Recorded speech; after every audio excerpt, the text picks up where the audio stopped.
Why don't you like give us like 2 tips for those people watching right now that do not have any sales experience that are looking to get into tech sales? Yeah, and there's one other piece, by the way. I just wanted to say that like maybe there's something in this insight for the audience, but I had to, in order to start my new YouTube channel, my name, Chris Bussing, I had to give up Pursuit of Possibility, and I was very attached emotionally to that.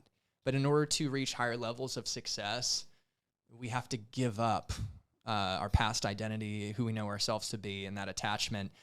And it opens up the space for unpredictable results, and it was the best thing I could have done. But it's painful because our identity wants to preserve and protect itself, even if it's dysfunctional and it's not as successful as we could be. And it doesn't know how will we maintain our success in the future. And so that's just a little thing that I found as a part of my journey was pivotal, was giving up my attachment to what I thought success looked like with Pursuit of Possibility to do something even better.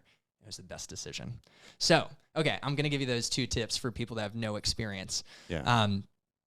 Don't worry too much about your resume and your LinkedIn profile. Focus on your real world resume, which is getting out there, picking up the phone, sending emails, sending LinkedIn messages to hiring managers, VPs of sales, SDRs, and AEs at the companies that you want to work at. That's your real world resume. Imagine you cold call a VP of sales and say, hey, Tim, this is Chris. I realize I'm completely interrupting your day, but I really want to work at your company. Do you have 20 seconds for me to tell you exactly why that is and 3 reasons why I think I'm a good fit? And, and the thing is, like, 3 reasons, 2, 1, that's kind of framework. And if you show that courage and that your real world resume, that you can do the job, they're going to give you some time. They're salespeople. Yeah. And you don't even have to be perfect. You might botch it. Or like not botch it, but be a little nervous. In fact, I was nervous to start this interview, but that's okay. Show up anyways.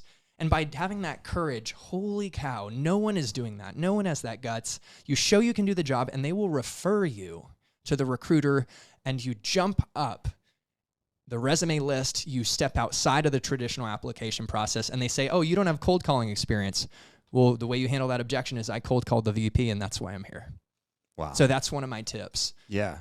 And I guess if you want to riff on that, we can. I mean, you asked for 2, so I can definitely give one maybe on interviewing, but networking is key, and the interviewing is really key too, of course.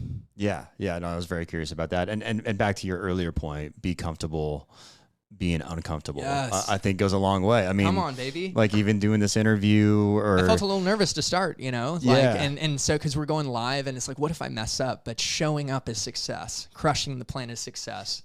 Yeah. Surrender to the outcomes and know that beyond the bounds of our comfort zone is where living and transformation and unpredictable results take place. And the more we get out of our comfort zone, eventually it expands and expands, and the whole world is within it.